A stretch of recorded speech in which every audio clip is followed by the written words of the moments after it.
The world is a very religious place. While some of us are atheists, around 5% according to surveys, most believe that behind the stunning order of the universe stands some great mind, what many call God.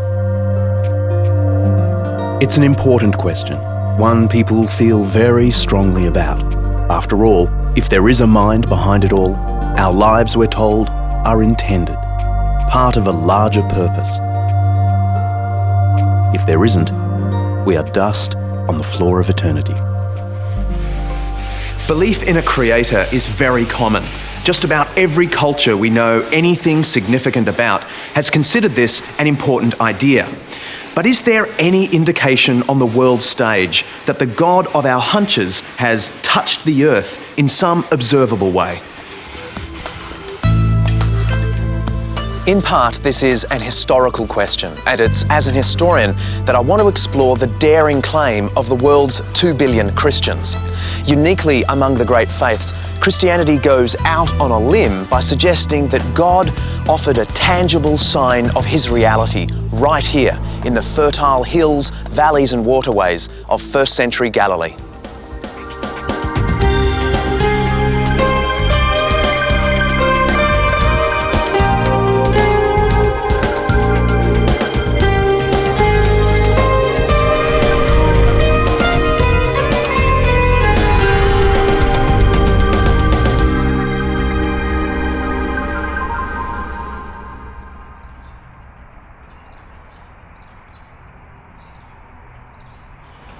Most religions claim some kind of revelation. Buddhism, for instance, rests on the profound insights of Siddhartha Gautama, the Indian prince who experienced a moment of enlightenment while meditating under a Bodhi tree. Hinduism looks to the Vedas, passed on to the first man at the dawn of time. And Islam says the angel Gabriel dictated to the Prophet Muhammad the very words of God. Christianity claims something very different. At the heart of the world's largest faith is not just a profound insight or a mystical drama or even a dictation of divine words in a holy book, but a series of events which are said to have taken place in public, in datable time, and recorded by a variety of witnesses.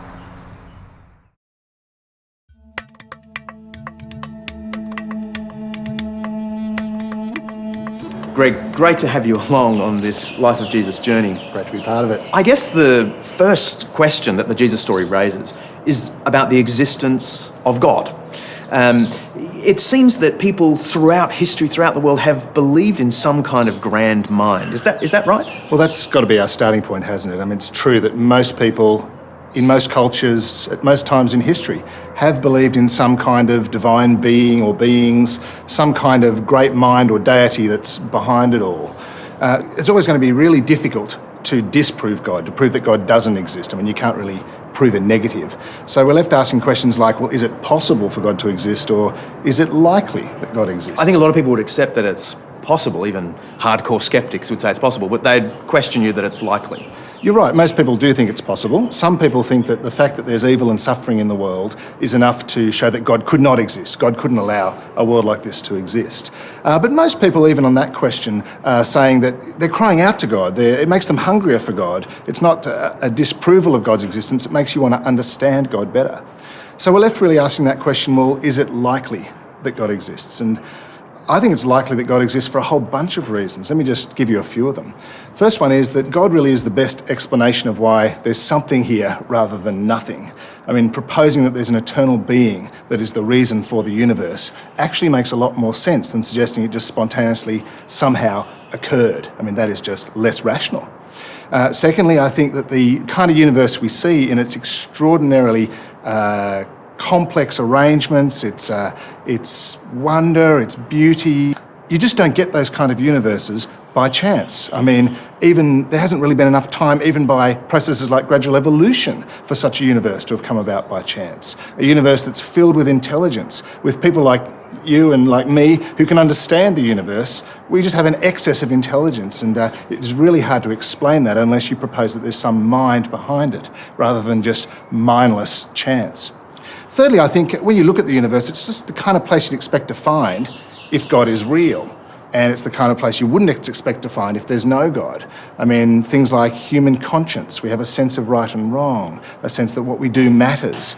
These things make more sense if there's someone behind the universe to whom we are accountable. Things like our sense of meaning and purpose.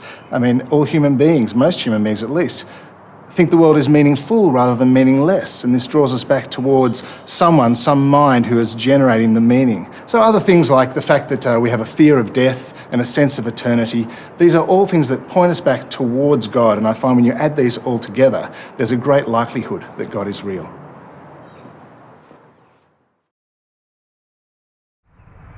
For better or worse, Christian scripture is different from other holy books. In the events of Jesus' life, death and resurrection, believers claim to see a tangible sign directing us to the kingdom of God. Christians are therefore claiming to possess not just a dogma, a set of divine truths, but a verifiable history. As a result, the beliefs and texts of Christianity are suddenly open to public investigation.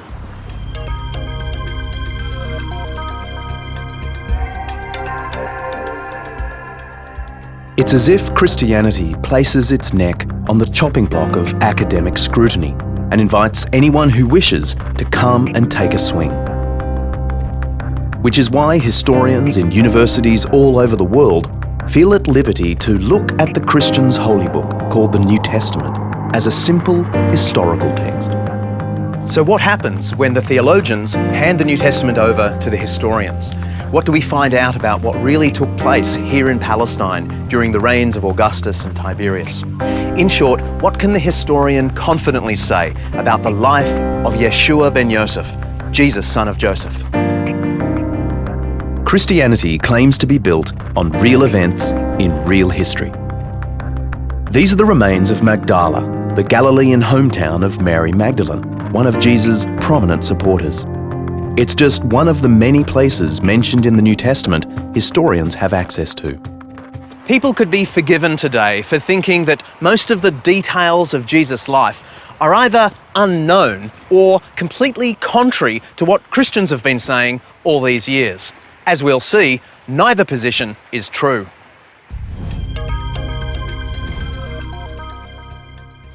So what kind of evidence should we expect to find for a figure like Jesus? Well, the first thing to hold in mind is the sheer randomness of history. You know, only a tiny proportion of the writings and buildings of the first century has survived, perhaps even less than 1%. We have shopping dockets from lowly peasants of the first century, and yet not one piece of correspondence from Emperor Tiberius, the man who ruled the world in Jesus' day. Scholars have to draw their conclusions from the flotsam and jetsam that history throws up. And here's a great example. The Gospel of John mentions a public bathing pool in the Siloam district of Jerusalem. Jesus is meant to have healed someone there. But archaeological digs throughout the city had failed to discover such a pool, and some scholars doubted it ever existed. But then in June 2004, during some sewerage works here in the old part of Jerusalem, workers accidentally uncovered these steps, which led down to this amazing Jewish pool, definitively dated to the time of Jesus. To the embarrassment of some, it is without doubt the missing pool of Siloam. The careful historian tries not to guess about the sort of evidence we should have for a relatively minor figure like Jesus. Instead, they sift through the evidence that has survived and see what comes up. So, what has come up? Actually, more than you might think. The Stoic writer Mara bar Serapion refers to Jesus as a king, teacher, and martyr. Writing sometime shortly after the year AD 73, Mara says of Jesus, "What advantage did the Jews gain from executing their wise king? And it was just after that their kingdom was abolished. But Socrates did not die altogether. He lived on in the teaching of Plato. Pythagoras did not die altogether. He lived on in the statue of Hera. Nor did the wise king die altogether. He lived on in the teaching which he had given. The Roman historian Tacitus confirms Jesus' execution by order of the Roman governor Pontius Pilate. He writes, "Christians derived their name from a man called Christ, who, during the reign of Emperor Tiberius, had been executed by sentence of the procurator Pontius Pilate. The deadly superstition thus checked for the moment broke out afresh, not only in Judea, the first source of the evil, but also in the city of Rome, where all things hideous and shameful from every part of the world meet and become popular." A Jewish writer delivers a similar highlights package. Josephus commanded troops in Galilee 3 decades after Jesus. Towards the end of the 1st century, he wrote up a history of his Jewish people, in which he makes passing mention of the Galilean teacher Jesus. Josephus describes him as a renowned wonder worker and martyr, and he tells us that some called him Christ or Messiah. At this time, there appeared Jesus, a wise man, for he was a doer of startling deeds, a teacher of people who received the truth with pleasure. And he gained a following, both among many Jews and among many of Greek origin. He was perhaps the Messiah. And when Pilate, because of an accusation made by the leading men among us, condemned him to the cross, those who had loved him previously did not cease to do so. And up until this very day, the tribe of Christians, named after him, has not died out. It's partly because of these non-Christian references to Jesus that professional historians have no doubt he really lived and died in 1st century Palestine. But this isn't where scholars leave the matter. The most important sources for Jesus are those left by his followers, the books now found in the New Testament.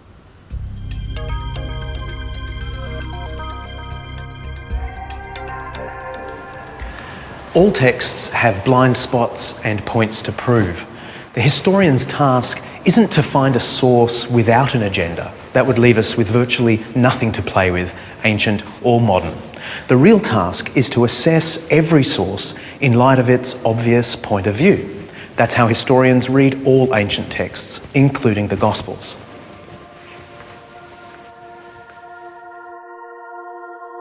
This is the earliest fragment of a Gospel, kept safe in the John Rylands Library in Manchester.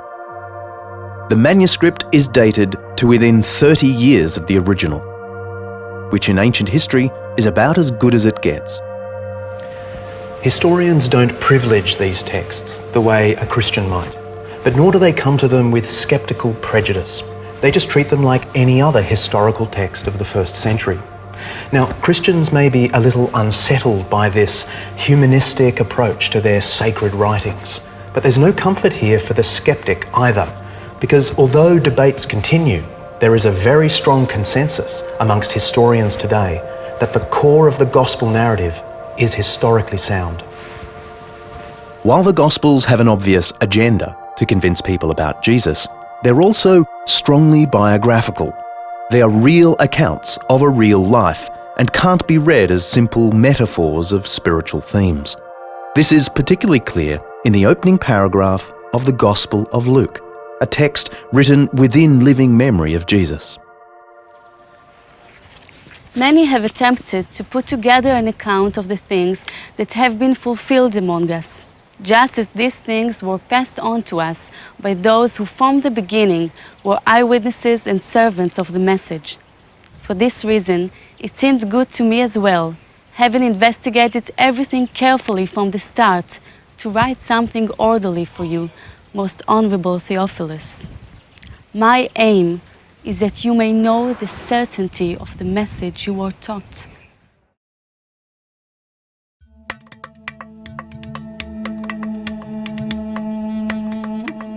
Well, here we have this quite amazing privilege to be underneath a well-known antiquities dealer here in Old Jerusalem. And this room itself is 2nd or perhaps 3rd century, and it has a special stash of pottery from various ages, very precious materials. But it raises, I think, the question about the connection between history and faith, evidence and religion. Greg, so often today people think of faith as the opposite of evidence. They do. You hear the common definition of faith is believing even though there is no evidence. Or if you take it a step further, like Richard Dawkins and many atheist writers do, it's believing in spite of the evidence. But this really isn't the definition of faith you find anywhere in Christian thinking. I mean, faith for Christians is looking at the evidence and making decisions about what it means. Faith is very reasoned. It's reasonable trust in what you know. And it's not a leap in the dark, as many people say. It's actually a leap after you've had a really good look at what you can see in front of you. Yeah, I think it's still fair to say that there is a gap between what evidence can demonstrate and what faith entails. That's true, right? I think that's right. I mean, there is, it's not like you're going to find a proof for every aspect of Christian thinking. Proof is one of those things that belongs in the realm of logic and maths. Here we're talking about events and people and understanding what they mean. So this room full of bits and pieces, it's about interpreting when they came into existence, what it means that they're here, and reasoning out of that what we can believe about the past.